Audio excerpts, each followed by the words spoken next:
Hello, I'm BX2Cat and welcome back to another second channel video. Today I want to do another one of these Hearthstone / vlog style fusion videos because I really like doing them and because I really wanted to talk about one of the biggest issues, in my opinion, facing the future of Hearthstone, and that has to be power creep. So power creep is only starting to really hit the game, but it's going to become a big issue if they keep on doing it. And if you don't know what power creep is, it's basically a natural part of many games, mostly MMOs, where basically when they make new content, because they can't just make the stuff different, because a lot of people kind of want to stick with what they have, it's just different, they need to make the content better, and that, and then they need to make the next content better than that content, and so on and so forth, and then by a year later, you've got, your original gear is just garbage tier because all this better stuff is out. That's basically power creep, stuff gets better and better, and your existing stuff gets worse by result, and it's kind of a bad part of the game, but it's kind of a necessary thing when it comes to MMOs, and it's also kind of a necessary thing when it comes to physical cards, because they need to keep making money. So if you look at your original Pokemon cards, for instance, then you look at one now, it's just, you can get the same Pikachu, except it's strictly better. More attack, less,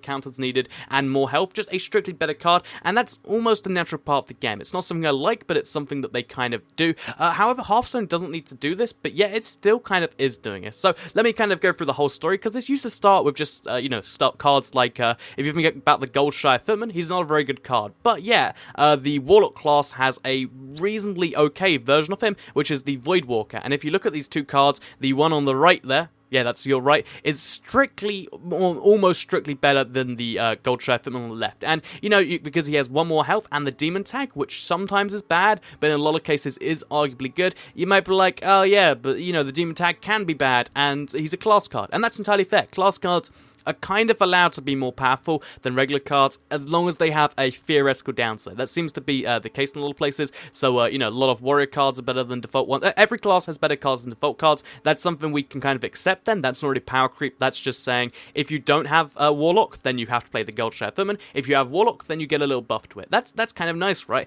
However, then after that, we then, with the Goblins and Gnomes Goblin and Gnomes, GVG expansion, we got our first true taste of two neutrals, with one being, mind-blowingly above better than the other one, and that comes in the form of the War Golem, a 7 for 7/7 that came out of the original part of the game. It's a reasonable card, but it's slightly undervalued, because, for a 6 you get a 6/7, and then for a 7 you only get a 7/7, you'd expect 7/8, but then with Goblins vs. Gnome, they introduced a legendary to the game, who is Dr. Boom. And of course, this is one of the biggest arguments in the game for, like, is there power creep? Because if you look at the War Golem over on the left there, you see he's the same card, except Dr. Boom gets 2 1/1 boom bots, so that's 9/9 worth of stats. And when those 2 1/1 boom bots die, you get 2 to 8 damage to random enemies, which is insane that these two cards cost the same and can be used in pretty much all the same circumstances. However, again, even though it's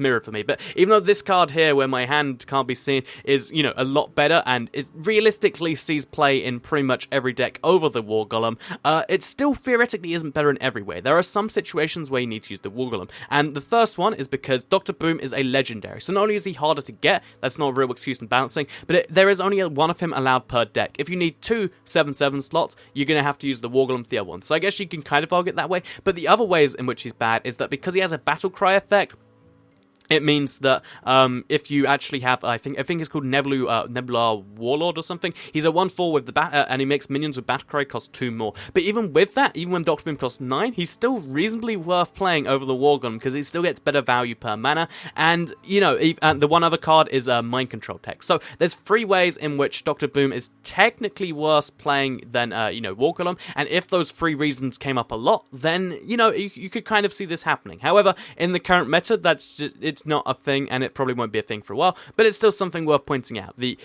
War Golem is almost strictly worse in every way than the Dr. Boom, but has 3 major advantages. So, this was kind of shady because they're both neutral cards, but it gets so much worse because the most recent expansion, it brought over 100 new cards to the game, but 2 of these cards are truly just power creep in their purest form. So the first one, This one's kind of hard to make arguments for. So Magma Rager is the worst card in the game by a lot of people's standards. I mean, it's bad because it just can't, like, it can theoretically be good because it's got 5 attack, but, considering for the same value, you can get a 4/3. You're basically sacrificing 2 health for 1 attack, and it never goes anywhere. If you play against Mage, you're dead. If you play against anything really, this dies to literally any form of damage, and that's not great, right? However, with the TGT expansion, we have pure power creep on the right there with the Ice Rager. However, again, you can technically make the argument here. You can make, I can almost see this argument. If you're playing Warlock, a very specific class, that the Magma Rager is better because, anything that's going to die to 1 attack usually dies to 2.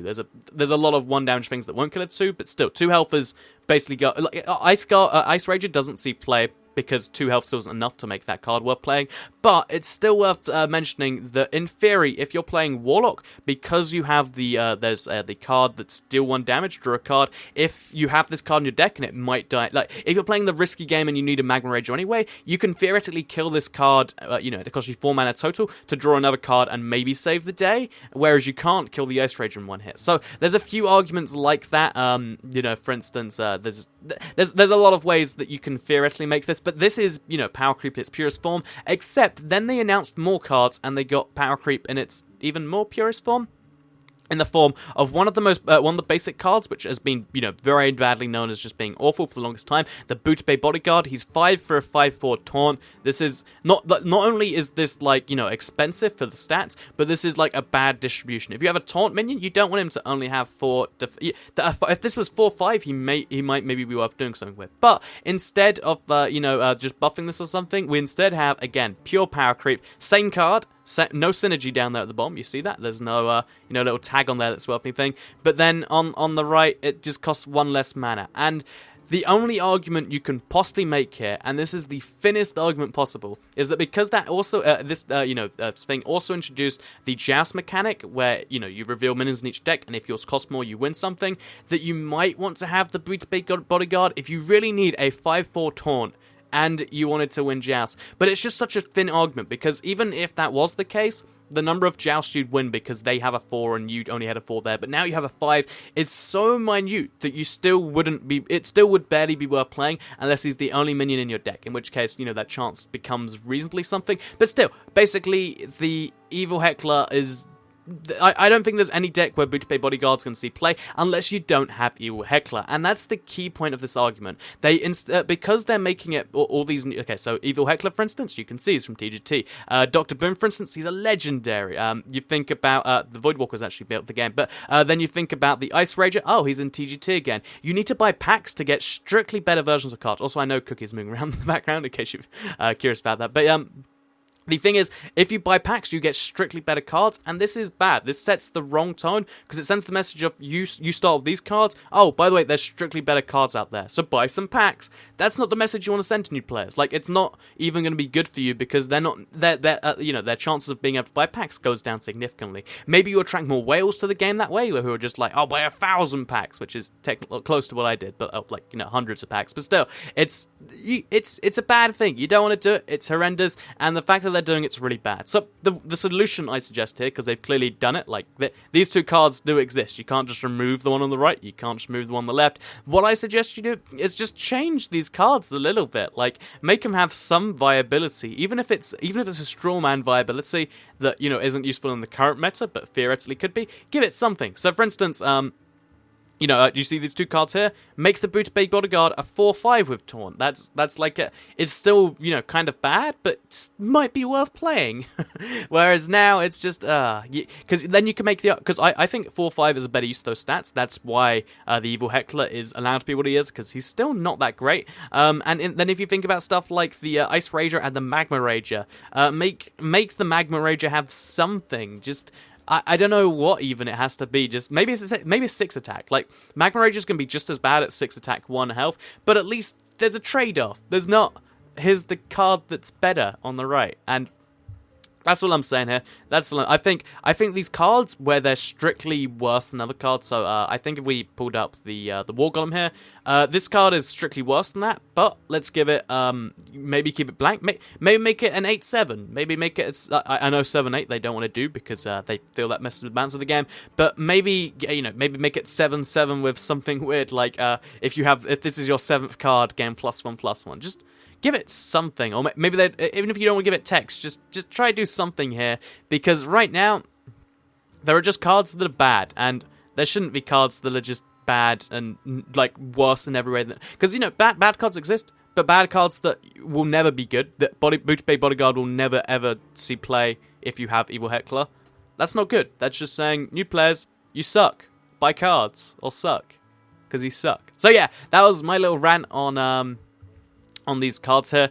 That was my little rant on on I think power creep, which is happening, and all the ways they should fix it, and the ways it's just being slowly getting here. Because you know, you start with things like this, then you end up with things like this, and that's not good. So hopefully you did enjoy the video. I've been up in my game with the cards appearing on screen. I know they're massive, but like, I kind of like it when they just cover the screen, so you're like, ooh, look how big these cards are. I'm just this little face in between them. Let me know what you think about that, though, with the comments down below, because, you know, this is an experimental format. I'd like to know what you think. But yeah, I hope you did all enjoy the video. I enjoyed making it for these past 10 minutes, and in case you do want to know, it is nighttime outside. That's why there's no light pouring in from the window. So, I think that's everything I need to say. Thank you all for watching, and goodbye. I have to hit stop before the there we go.